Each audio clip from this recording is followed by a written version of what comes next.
So welcome to the Ideas Pod, brought to you by ORF and the Firstpost, and we are delighted to have our first guest, the Right Honourable Christopher Luxon, the Honourable Prime Minister of New Zealand.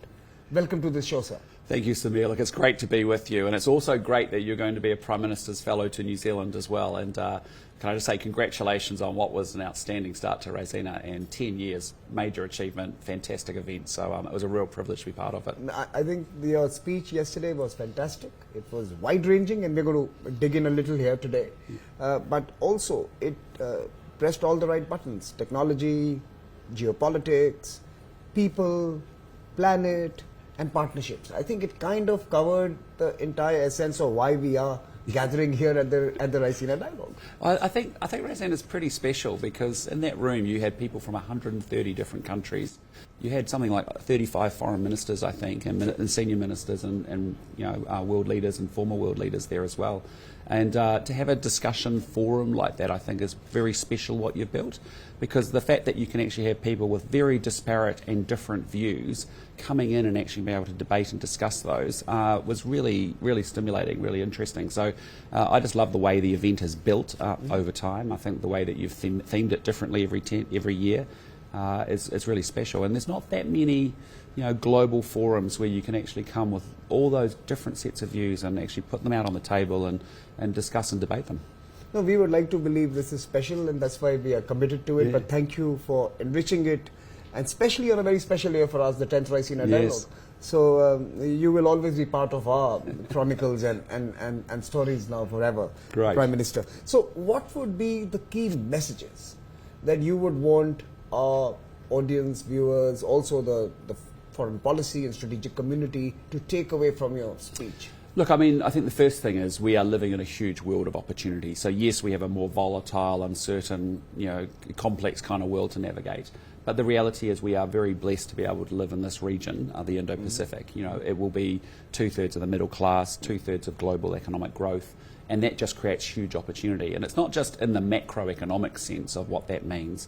It's actually when that translates to individuals' lives, that's when it gets really, really important. And the example of 250 million people lifted out of poverty in India, and what difference that makes to a family today and an individual today, and the choices that they get to have as they navigate this day is really important.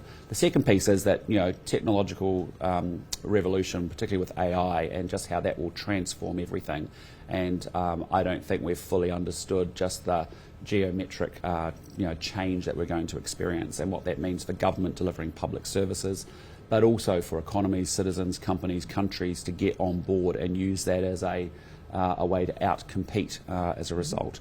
And so I think there's some very exciting real opportunities for us living in this region. But equally, on the other side, as I've said, we're seeing a world that's increasingly moving from rules to power. We're seeing a system moving from economics to security, and certainly from efficiency to resilience. And so, that is the trend lines that we're seeing across the Indo-Pacific region that we need to navigate and acknowledge are different. And the solution to that is that we actually need to work together and have relationships and change and evolve our institutions and actually enable people to have the freedom, countries the freedom to choose their path without interference. And so, that's a call for all of us to continue to have forums like Raisina and actually think about where our region's going to and how we shape it. And your India experiences, your determination to build something with India. Obviously there is the cricket ties, and thank you. Thank you for letting us win. Yes, you guys are difficult to beat. And I didn't raise that test series at all yesterday. I was very disciplined. Very polite, very nice. I think that's very courteous of you. But besides the diaspora and cricket, which are the obvious linkages, why India? Well, India is a country that I got to know quite early in my 20s. I worked for a big global company called Unilever. We had a big business here called Hindustan Lever. So I was always turned on to the potential of India because it was so significant to the business, but also the talent that came out of India was just profound. And you would travel, and I subsequently spent a lot of time living and working overseas, and you find Indians at all strata of life across the world now and in big leadership jobs, particularly in corporate life. So it was a country I've always had huge respect, passion, admiration for. And when I became Prime Minister of New Zealand, and you looked at this was a glaring sort of obvious hole in our relationships, that these are two countries that actually should be really close friends and should be having a deeper and a broader relationship. And that's in the last 16 months has really been the focus to build that broader relationship that we want to have, because there's so much that these two countries should be doing together. And so, no, I love India. I love the dynamic nature of it. I love the high growth environment. I love the entrepreneurship of the people, the passion, and the diversity that sits within this great country. So I've always said to my wife, and I've always said, like, when I retire from politics, which could be a long time away, we'll come into a 3 or 6 month tour of India ourselves, which would be great. Just exploring it would be great. So no, I love it. It's really good. No, but now if you drill down a little into the sectors or into the domains or into the spaces where we could really partner. Yeah. I mean, India is a big consuming country, producing country of agri-products. Yeah. New Zealand is a very nifty, smart, advanced agri-based economy as well. India, yesterday you mentioned in your speech, landed its probe in the dark side of the moon. Yeah. New Zealand has ambitions on building a sustainable space industry. Yes. Right, advanced manufacturing, and Yes. India wants to become a manufacturing hub. Yes. How are we going to partner? What should be the formats of partnership? Yeah, so I think that's what we started yesterday. We had a series of MOUs and agreements that we had between the two governments, focusing on the areas of opportunity. But if you take, defence security, if you even take space, New Zealand is now the 4th largest launcher of rockets in the world after the US, China and Russia. And so, and of course, India was fantastic for landing on the South Pole and of the moon. And so there's real opportunities for us to collaborate in research development in areas like space. And predominantly people would look at New Zealand and go, oh, you've got a lot of cows, you've got a lot of sheep, you've got a lot of great seafood, you've got a wonderful tourism proposition, all of that good stuff. But we also have a really fantastic and burgeoning AI environment and tech world. We have obviously a space sector. We are 88% of our electricity is renewable, so we have huge expertise in geothermal and hydro and wind and solar, and those are things that we can offer countries that are making that transition from low to middle to high incomes across the region. So, what Prime Minister Modi and I talked about was it doesn't matter whether it's in the defence and security spaces, or whether it's in the trade and economic spaces, and frankly the people-to-people spaces.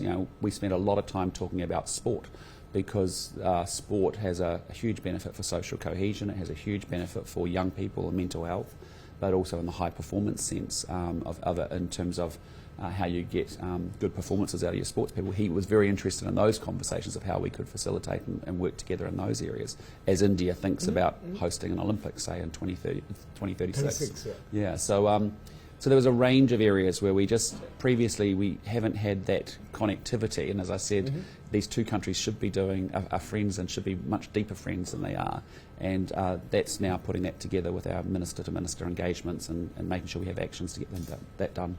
There are two issues that you raise here. One, of course, is the obvious synergies, and second, of course, is how do we familiarize the two industries, the two ecosystems to each other. I think there are two issues here. The opportunity as well as the bridge that needs to be built in some sense to empower collaboration and partnerships. In your assessment now, as a businessman of someone who spent a lot of time in the business space, are New Zealand businesses ready to be looking at scale and size and pricing that countries such as India will naturally demand? Yes, I think they are, and that's why I've brought the biggest delegation that has ever accompanied a Prime Minister here, and it does comprise of Indigenous and community components in the delegation, but also our business leaders as well, and they see huge potential here. And part of it is exactly what you're saying, is that in order to get greater results and to have things that mutually benefit both India and New Zealand, we actually need that big store of relationships, because it is the people-to-people connections, the understanding of a market and each other, that then leads to you and I discussing the possibilities of what we can do together, and then we put the plans together and then we get those results. So I'm a big believer of everything starts with relationships, or the people-to-people connections, and then the flows of trade and capital and investment and information will flow from there. So that's why these delegations are really important for our business people to get more literate about the market, the channels and the route to market for their products or services that they may have. But again, on this delegation, I've got people from the education sector right through to the tech sector and everything in between, and they are really learning a lot by getting access to people who have expertise in this market, and that all helps. That all helps. And we'll do the same, reciprocal as people. No, we want to do that, and I'm going to come to you in a bit on that particular aspect. But let me also mention to you that, courtesy your High Commissioner in New Zealand, we realized that at the Raisina Young Fellows program, we hardly had any New Zealanders. Yeah. And this year we have actually had a New Zealand young fellow join us. Great.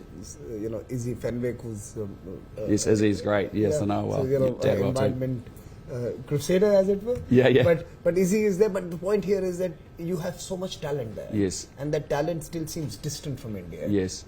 We need to, in some exactly, sense, and that's build those bridges. and that's exactly what this week's about. Is that the last 16 months has been about establishing the top-to-top relationships with our government and our senior ministerial teams, and they've all met their counterparts, and there's been good conversations happening there. But we're exactly right. We have to make sure, because we bookend different ends of the Indo-Pacific region, and so we are far from each other. But that's why we have to work even harder at just making sure we get those people-to-people connections flowing. Because, I think it will be great. Many New Zealanders participated or watched yesterday, Raisina, and I think that's a great example where going forward you'd go, well, that's a great forum. We would want to have people representing us in that discussion and debate as well. Now for the reality check. We live in a neighborhood, and you mentioned this in your speech yesterday, Prime Minister, where there are revisionist powers, or powers who don't necessarily agree with the way many of us believe the world should be organized and managed. They want to change it. They want to be expansive politically and in terms of their economics, perverse economics. New Zealand, some in India believe, felt that it could hide from the geopolitics of our times and watch it pass by.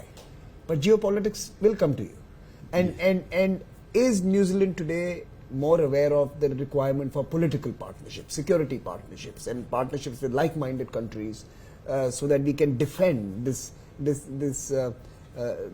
order that we built assiduously over the last 7 to 8 years? Yeah, look, absolutely. And you've seen my government over the last 16 months since we've come to office, make that case very strongly. We've been in a very benign environment. We're very isolated in our part of the world where we sit. We've not been threatened in any material way, in that sense. But having said that, it's a country that stands up very strongly for its values that it believes, and so it believes in the sovereignty of nation states, the freedom of navigation, the international rules-based system. And my message has been very clearly to the New Zealand people, but also projecting internationally, is that it's all very well having those values, but you've actually got to follow it through. And so while you may be a small country and you may be a long way away, it's actually important that we do step up and participate. And so, because in our region of the Pacific in particular, it's become much more contested. It's not a benign environment anymore. And you've seen that recently with, military ships coming down through the Tasman Sea and circumnavigating Australia. We've seen it with, more contest within the Pacific Islands region as well. So, that's a reality that we are very clear-minded about. And you've seen us step up our engagement with our partners throughout the region to say, look, we want to participate and we want to follow those values up with real actions. And so we will, for example, be announcing shortly a big step up in defence spending, but also importantly a 15-year defence plan that actually means that we can plug in and be interoperable with Australia, our key ally, and play the role that we want to play within the region as well. Prime Minister, you mentioned the Indo-Pacific and the vast expanse of the Indo-Pacific. If you look at the western flank of the Indo-Pacific, you would find these dynamic centers, Doha, Dubai, Abu Dhabi, Riyadh, some more that are emerging, fueling growth, dynamism, innovation. You come to the central verge of the Indo-Pacific and you see Mumbai and Bangalore and Singapore and a few, Thailand, Bangkok and a few others who have emerged as centers of real innovation. There's something missing there. On the eastern side, as you go, we don't see that same dynamic centers emerge who are driving international economics, finance. Is there a case for Auckland to emerge as one of the eastern hubs of the Indo-Pacific before we finally land in San Francisco and Los Angeles, which is very far away? So in some sense, there is an opportunity. But there is also a self-imagination that is required to be this small but very large and influential economy. Yeah, look, I think we may be a small economy, but I think New Zealand's got a lot to offer the world. Correct. And the way that we think, the values that we stand up for, I think are really appreciated around the world. And I think we do punch above our weight in terms of the contributions that we have historically made and will continue to make. I'm just wanting to make sure that we follow those values up with really strong and purposeful action. But you're right. I mean, New Zealand's a great bridge when you think about all the economic power that's sitting in Southeast and Northeast Asia, connecting through New Zealand to South America, for example. It's a great bridge and landing pad to then launch into North America from. So, that is the opportunity for our country. And we think, it's a country that has, I think, unlimited potential. We are bank smack in the middle of the Indo-Pacific region. We have very strong social and democratic institutions. We have abundant natural resources. And we have the most talented creative people on earth. So, there is no excuses or reasons for why New Zealand can't do exceptionally well for itself in the coming years and decades. Just last week we had an infrastructure investor summit where we had people with over $6 trillion of investors come from 16 different countries as we open up our economy to foreign direct investment, particularly as in the areas of public transport and those emerging sectors like space, like renewables, like AI, that we see huge opportunities for our country going forward. So I think New Zealand's got a fantastic future ahead of it. It really does, and it's very well positioned. And I just want to make sure that we hit it with some ambition and aspiration and positivity and can do. So, as we close this conversation, and thank you for your responses and your time this morning, and I know you have a very, very, very busy schedule in India now. But when you ask me to come on, I can't say no. No, but thank you, and we are truly grateful. We are truly grateful. Now, as we close, this is slightly wicked, slightly self-centered, but I think it's important because it's also, in many ways, the journey that you seem to be on at this moment, which is to get some of the most important, dynamic, large economies of the world to relook, reinvest, re-engage with New Zealand in the 21st century. And my question to you was that, is it time for New Zealand to actually become a center for the production of ideas and for the scripting of the future? Is it time for New Zealand to have its own Raisina Dialogue, or to have an innovation summit, or to have a Blue Economies Forum, where you are actually producing the ideas along with your partners that will result in businesses and politics and security architectures for the future? Do we need a Raisina in New Zealand? I think it would be fantastic. I actually think it would be absolutely brilliant. I think the format that you've created, the debate, the discussion would be brilliant. And I just say to you, New Zealand's on the edge of the world, and it's at the edge of things when you actually get that multidisciplinary sort of thought coming together, that you actually get the breakthroughs and you get innovation. And so I think New Zealand's a perfect place that has demonstrated that in its past. I mean, this is a country, remember Ernest Rutherford, he split the atom. Edmund Hillary climbed Everest. This was a country, Kate Shepherd drove, giving women the vote, the first country in the world to do so a long time ago. And so, it's edge thinking from New Zealand that I think would have a lot to offer the world. And so I love that idea. It's great. And this is what I want to end this conversation with. People in India acknowledge New Zealand as a country with a big heart. But New Zealand has always been people with big thinking as well. And I think big thinking and big heart. I agree. And a big partnership with us. Yeah. Should no, be we're looking a recipe forward to for it. the future. It will be good fun. Thank you, my friend. Look forward to seeing you in New Zealand soon. Thank you. Thank you. Thank you.